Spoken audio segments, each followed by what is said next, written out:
Все, мы в эфире, да? Погнали. Так, ну что, добрый вечер. Сегодня у нас уже 20:08, август месяц, город Киев, блокчейн хаб. Меня зовут Михаил Чабанян, я основатель биржи Куна. Сегодня хочу поговорить о ней. Решил проэкспериментировать с новым форматом. Коль мы говорим, что мы публичная биржа, то решил попробовать прямой диалог с нашими пользователями, дабы рассказать, что мы уже сделали, что мы планируем делать в ближайшее время, ну и позадавать оперативные вопросы, чтобы напрямую вы их получали не от техподдержки, либо там через искаженные какие-то там дальше ветки, которые у нас есть, а напрямую от меня. Сперва я бы хотел рассказать, что мы сделали за это лето, а потом перейду уже к вопросам. Первое. Мы очень долго говорили про новый дизайн, начиная с октября месяца прошлого года. С боя мы его кое-как запустили ближе к лету, и мы будем от него, наверное, отказываться. Понимаем, что много очень недоработок, много чего не учли. Единственное, что там в нем, наверное, полезно, это то, что мы сделали графики TradingView. Поэтому мы сейчас интегрируем графики TradingView в старый дизайн, и параллельно начали работу над уже совершенно новым, переделанной, с учетом всех пожеланий, и комментариев, которые вы оставляли в специализированные группы. Мы запустили за лето 3 монеты. Это украинская REMI, а-ля двухфакторная авторизация на блокчейне.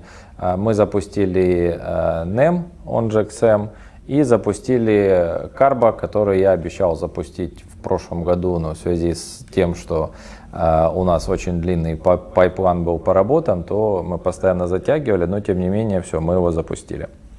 Дальше, в начале лета, вернее в конце весны, начале лета мы обеспечили переход EOS. EOS у нас работает, есть некоторые нестабильности с нодой, но эти вопросы мы фиксим. Сеть еще молодая, всплывают постоянно какие-то баги, поэтому не надо нас очень сильно ругать. Мы также по EOS зарегистрировались как блок-продюсер, он так и называется, Kuna EOS BP. Мы внедрили динамическую комиссию для Ethereum сети, потому что до этого мы там колоссально переплачивали, либо наоборот недоплачивали. Теперь проблем со скоростью вывода Ethereum не должно быть. И теперь переходим к самому интересному. За это лето мы расширили нашу техническую команду более чем в 2 раза, допаковали ее нужными людьми. Поэтому сейчас я уже вижу, что мы ускоряемся просто колоссальными темпами, поэтому очень много выкатывать будем всяких новшеств в течение осени. Работаем сейчас мы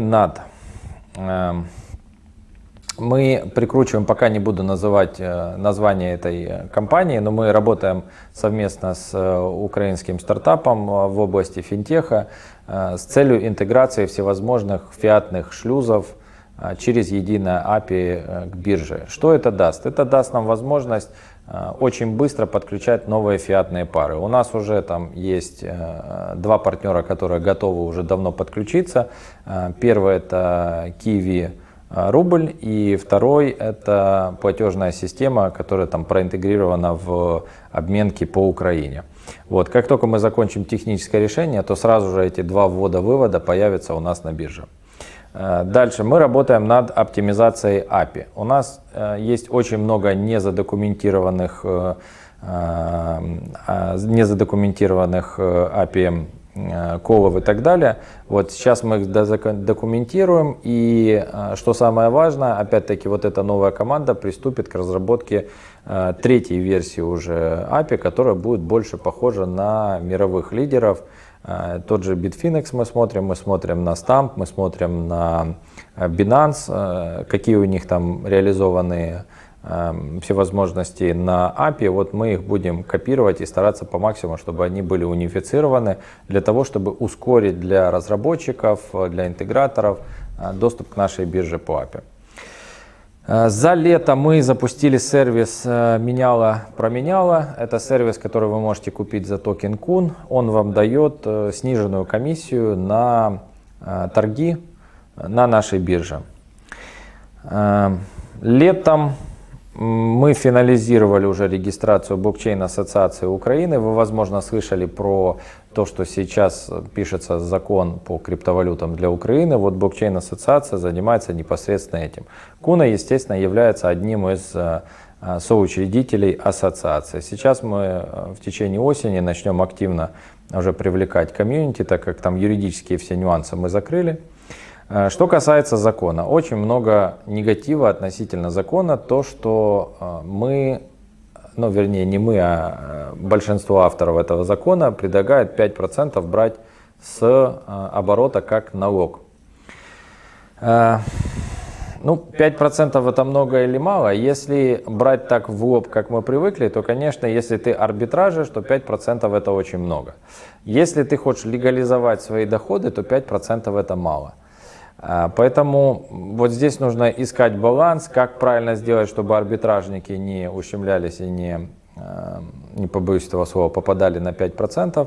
С другой стороны, нам нужно обеспечить какой-то понятный, прозрачный механизм налогообложения, дабы те трейдеры, которые уже заработали, хотят теперь купить квартиру, там, машину, я не знаю, какие еще активы, они могли спокойно заплатить налог 5%, или будь то какой мы там примем в итоге, вернее, не мы, а Верховная Рада, и могли себе обеспечить покупку этой недвижимой имуществом.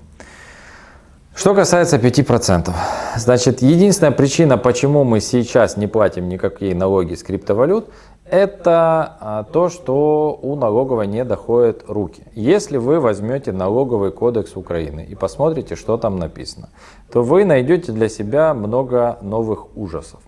К примеру, если вы сейчас купите телефон в магазине, к примеру, ну пусть будет 10 тысяч гривен, и через 5 минут на OLX или другой площадке продадите его за те же 10 тысяч гривен, то есть за ту же стоимость, то с точки зрения украинского налогового законодательства вы уже обязаны заплатить НДФЛ, налог на доходы физических лиц, 18%, и еще сверху 1,5% военного сбора.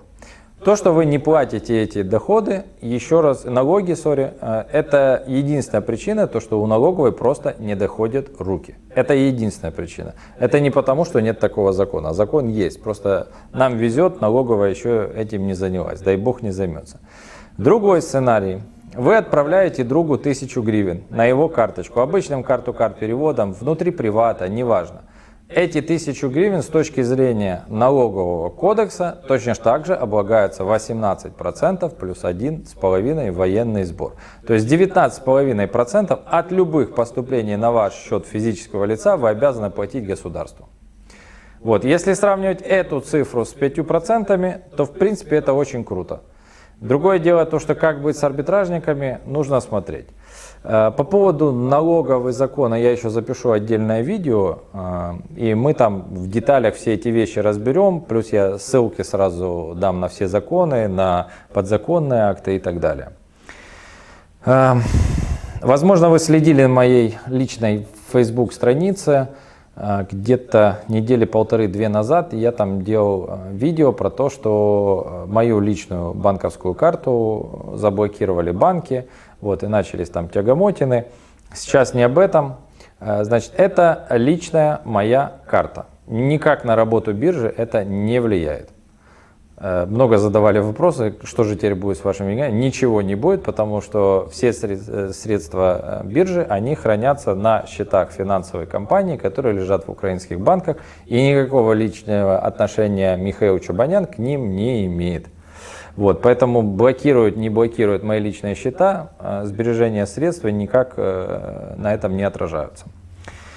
Также где-то неделю назад мы записали интервью с Дмитрием Васильевым. Он непонятно действующий или бывший генеральный директор Векса. Вот. Если интересно, можете посмотреть. В принципе, вот это интервью его и навеяло на то, что нужно постоянно коммуницировать, постоянно общаться, дабы не накапливались какие-то вопросы. И если ты хочешь быть действительно публичным, то нужно быть публичным и вот так вести прямой диалог со своими пользователями. И последнее из того, что было за лето проведено, я лично участвую в проекте «Новые лидеры». Этот проект телевизионного шоу на ICTV, околополитический проект, на котором я презентовал единую платформу для прямой демократии, которая будет построена на блокчейне. Все очень просто для тех, кто смотрит, вы все понимаете, а теперь представьте, вот объяснить, что такое единая платформа прямой демократии на блокчейне, целевой аудитории телевизора. Это, понимаете, насколько широкий сегмент. В общем, за 5 минут мне нужно было это все объяснить. Каковы результаты, пока не знаю, но посмотрим. Предварительно мы планируем запустить на тестнет на блокчейне Голоса, а уже боевой пока что смотрим в сторону EOS, а там посмотрим. Теперь вопросы, которые были уже заданы за период анонса вот эти пару дней. Итак, первый вопрос. В будущем планируются ли плечи и маржиналка? Планируется, да, мы этот вопрос очень серьезно изучали. Это существенная доработка для биржи. Вот, поэтому я не могу сказать, что она где-то вот даже в ближайшей перспективе, потому что сейчас мы наточены на то, чтобы стабильность биржи была лучше, чем у автомата Калашникова. Мы заточены на то, чтобы вот довести полностью интеграцию с финтех-провайдером и добавить новые фиатные валютные пары, не украинские. Я был в Грузии, я был в Турции недавно. Вот, в принципе, готовность кое-какая есть, но больше сейчас упираемся в технику. Так, следующий вопрос. На лендинге сайта заявлено, что Куна – это самый простой способ купить и продать криптовалюту в Восточной Европе. Однако на данный момент на бирже есть возможность пополнить фиат только с гривневой карты физического лица с достаточно серьезными ограничениями. Не преувеличено ли данное заявление? Купить все-таки в Восточной Европе. Мы являемся самой большой страной, не считая России, в Восточной Европе, поэтому скользко, но проходим то, что действительно за гривну проще способа в Украине нет. Как я уже сказал, фиатные пары у нас уже вот в пайплайне в самом ближайшем есть. Следующий вопрос. Почему такая высокая комиссия на вывод биткоина? На бирже такой-то уже давно 0.0005 биткоина.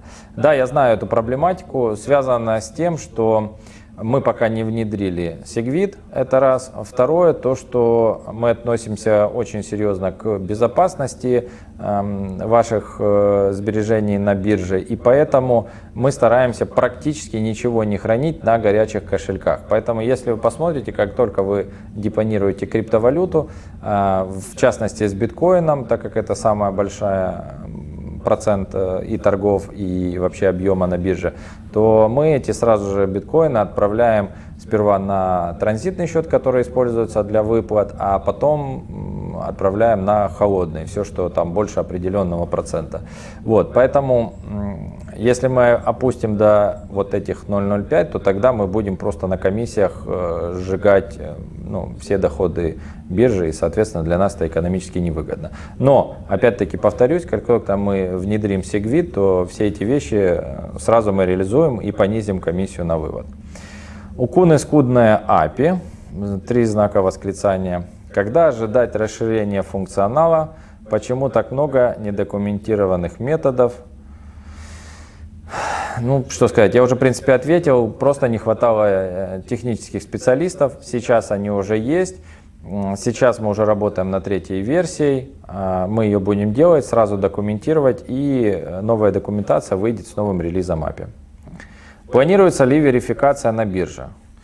Пока не планируется. Объясню почему. Потому что все пользователи на бирже, которые имеют выводы в фиат, они так или иначе верифицированы. Почему? Потому что выводим мы на карточке 16 цифр. Эти 16 цифр в банковской системе привязаны к какому-то имени, фамилию. Соответственно, если у каких-то госорганов есть желание узнать, кто что выводил, то, пожалуйста, все вопросы к банковской системе, не к нам. Поэтому мы верификацию пока вводить не будем. Что касается торговли криптовалюта, то ни в одной развитой юрисдикции нет требования, чтобы ты верифицировал для этого пользователей, поэтому мы верификацию пока не планируем.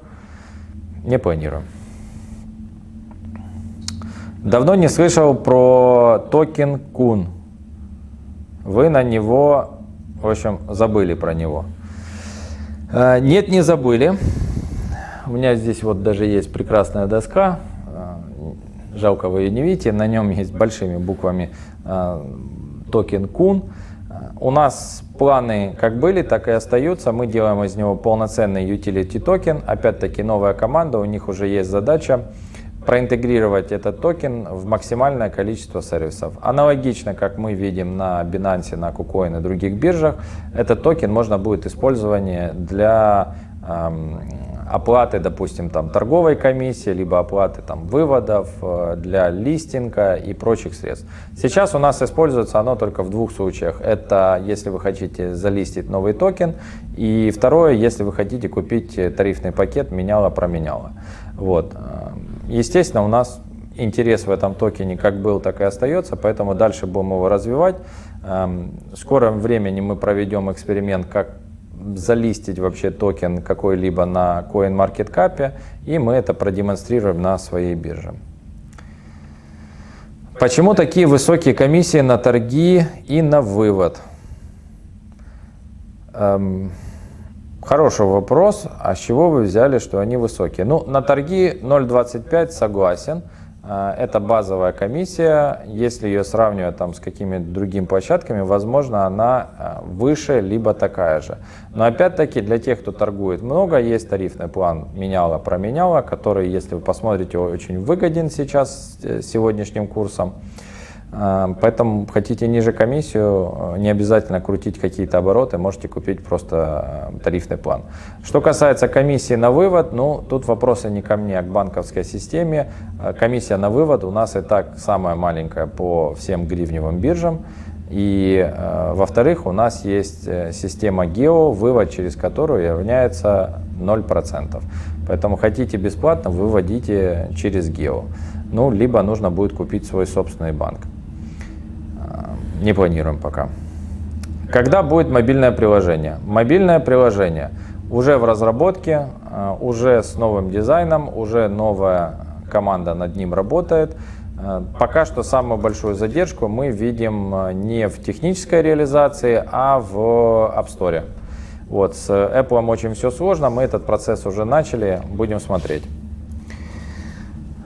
Так, что касается сроков, то мы планируем где-то вот октябрь, но это не точно 50/50, вы знаете эту шутку. Так, слышал историю с банками, стоит ли ждать проблемы на бирже? Ну, я уже на этот вопрос ответил, никакого отношения. Моя личная история с банками к бирже не имеет. Так, теперь давайте посмотрим чат. Перехожу на чат.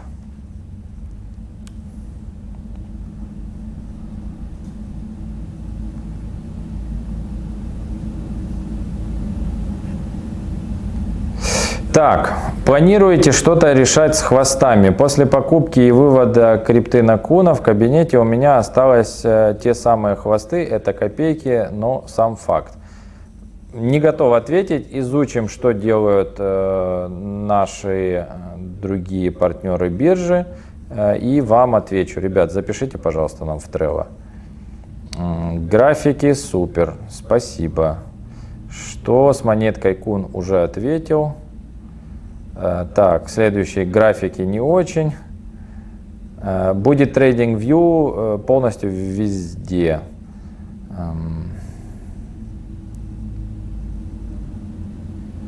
Так, эхо слышу только я. Ребят, сори, стараемся как можем. Эхо в помещении.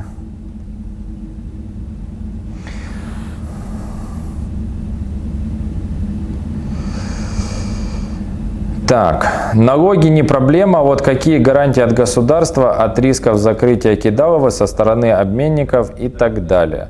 Вопрос понятен. Но государство, мое личное мнение, опять-таки, я сейчас говорю про мое личное мнение, это мнение не относится к бирже Куна, да, знаете эту поговорку. Мое мнение, что государство нас никак не защитит, пример тому банковская система, ну, банкопад был, я думаю, еще будет, курс гривна-доллар точно так же, никто вам ничего не должен и не обещает, поэтому все, что закон позволит, это, по крайней мере, публично объявить, кто собственник биржи или обменки. Соответственно, у них уже будет какая-то репутация, и они уже будут хотя бы стараться дорожить своей репутацией. Потому что сейчас 100% обменок в Украине, они анонимны. Биржи, ну с биржами еще есть там концы, если вы очень сильно зададитесь задачей найти, кто же собственник той или иной биржи, в Украине я сейчас говорю, то вы их найдете. Ну, я не скрываюсь, я, наверное, самый публичный из них.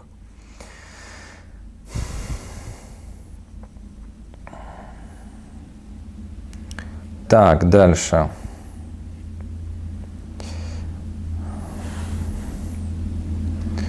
Так, вопрос по API. Сейчас приходит с задержкой 100 миллисекунд ответ.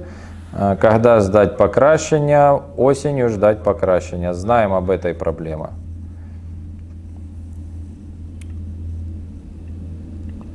Резервирует ли Куна собственные финсредства для покрытия разрыва между заводимыми на биржу и выводимыми с биржи средствами? Если да, то в каком соотношении к общему объему? Спасибо за вопрос. У нас резерв больше 100%. Поэтому если вдруг все захотят ежесекундно вывести свои деньги, будь то в криптовалюте и в фиате, то у нас еще даже останется. Потому что есть, во-первых, мои личные сбережения, которые лежат, есть еще некоторая операционная прибыль. Поэтому у нас 100% резервирования. Истории, которая была с Вексом или есть с Вексом, у нас не повторится. Можно попробовать. Можно попробовать, в смысле вывести.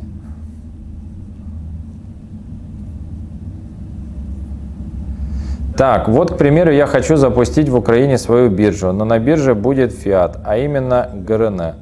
С какими возможными проблемами я могу столкнуться? Ну, я не знаю, какая у вас будет бизнес-модель. Если вы скопируете бизнес-модель Куны, то, вероятнее всего, не будет. Опять-таки, ну, я это подразумеваю тем, что если бы она была неправильная, опять-таки, мы очень долго консультировались, правильно ли она, к нам бы уже пришли, никто не пришел. Другое дело, нужна ли еще одна украинская биржа, учитывая, что недавно запустилось две, еще вот в сентябре третья запускается. Ну, тут уже судите сами. Мы конкурентов точно не боимся, нам это только интереснее, потому что они подогревают рынок. Так. На Binance конвертируются хвосты в BNB. Это вот ответ на предыдущий вопрос. Давайте, может быть, попробуем то же самое конвертировать хвосты в Kun. Изучим, мы вам ответим. Так, в таблице торгов появляются исполненные сделки, заявок на которые в стакане не было. Несколько раз это уже наблюдал. Как это получается, вряд ли даже боты так быстро срабатывают. Не вряд ли. То, о чем вы говорите, это боты. Зачем это они делают? Иногда могу ответить, в большинстве случаев не могу ответить, потому что боты точно не наши. Как правило, это боты тех собственников токенов, которые размещаются у нас. Зачем это они делают? Ну, я думаю, те, кто в теме, они и так понимают, им нужно показывать обороты, поэтому они жертвуют вот этой комиссией и, вероятнее всего, накручивают себе объемы. Правильно ли это? Ну, это им уже решать. Мы как бы, ну, пока у нас требований никаких нет, что-то отменять. Планируете ли вы добавить пару доллару? Доллар у нас уже есть, хоть и пока не в прямой. Это TUSD. USDT у нас, в принципе, в планах есть, хотя я очень с опаской отношусь к Тезеру, потому что новости вы читаете, там очень всего непонятного. Вот. Что касается другого фиата, то опять-таки через токен, но красивее все. Мы вот буквально, наверное, даже на следующей неделе будем запускать и с рекламной кампанией. Там будет все очень прозрачно, понятно и очень круто. И мне очень интересно будет наблюдать за развитием этого нового токена. Вот. Но пока не хочу делать анонс. Давайте мы запустим, а потом уже об этом расскажем. Так, Михаил, ваше мнение, какова вероятность, что налог с оборота после принятия озвученного вами законопроекта будет взиматься не с даты его принятия, а с более ранних периодов? Ну, во-первых, смотрите, у нас есть еще нет финального закона, но имеется в виду даже драфта финального. То есть пока что это вот такие вот те наброски, которые мы считаем правильными. В сентябре только будем подавать в Верховную Раду. После этого, как только они приняли, уже там будут правки комитетов и так далее. Вот. Мы будем, конечно, стараться вот с этим налогом играться. Но опять-таки в период, когда страна находится в войне, бюджет пустой, и государство заточено на то, чтобы где-то насобирать деньги, чтобы вернуть валютные кредиты МВФ и другим нашим западным партнерам, то шансы, конечно, что мы сможем протащить нулевую комиссию, очень маленькие, опять-таки потому, что мы уже общались с налоговым комитетом Верховной Рады, вот, и они очень негативно к этому отнеслись, поэтому 5% это вот тот компромисс, которым мы пока что играемся. Но опять-таки будем еще смотреть. Если вы действительно болеете этой темой, вы считаете, что вы можете внести свою лепту, то подключайтесь к рабочей группе. Опять-таки законопроекты есть на Стимите, на Голосе.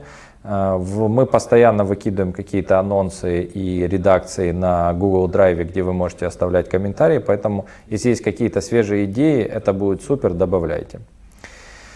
Что касается, какова вероятность, что будут собирать налоги только с вступления закона в силу, а не все задним числом? Но тут мне тяжело сказать. Опять-таки, я не глава правительства. В нашей стране все может быть. Честно, не знаю. Можно запросить удаление экрана, что история... Угу. Если вероятно, то с более ранних периодов можно ли запросить удаление аккаунта и ожидать, что история операции также будет удалена? Удаление аккаунта, конечно, можно запросить. Мы не обязаны раскрывать информацию по нашим клиентам. На данный момент мы не являемся субъектом финансового мониторинга. Мы не банк, мы не финансовая компания. Поэтому разглашать какие-то данные мы никому не обязаны. Если хотите удалить, я думаю, можно организовать этот процесс, проблем никаких нет. Это опять-таки ваши данные, а не наши. Насколько вы знаете, в Евросоюзе вступил закон о GDPR, он именно и говорит о праве на забвение. Так, вопрос повторно. Извините, Валерий, пропустил, видимо, вас. Какие монеты планируете добавить в обмен? ETC, CLO, TRX.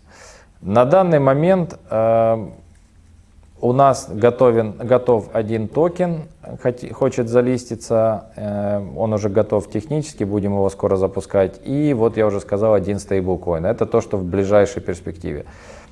Осенью еще также мы планируем запустить Cardano, она же ADA. И пока, если честно, пауза с новыми криптовалютами и токенами. Опять-таки, если что-то не случится новое чрезвычайно, то оставим только эти. Приоритеты чуть другие. Нам нужна стабильность, нам нужен новый интерфейс, нам нужны фичи по API, нам нужны вводы и выводы фиата новые. Это все даст нам больше ликвида, больше оборота. Вам интереснее, нам интереснее, и развитие и так далее. Steemit будете добавлять? В принципе, можно добавить. Опять-таки посмотрим по приоритетам. Так, ставка налога не проблема, проблема в доверии к налоговой. Тут, к сожалению, я не могу никак повлиять на нее. Просто говорю, что с карточками и с банками нужно быть аккуратнее.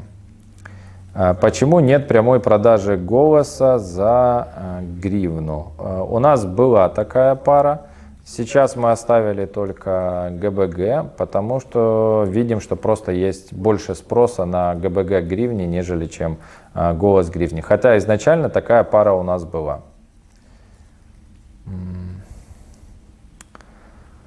Так, ну тут дальше уже пошло обсуждение государственных майнеров и так далее.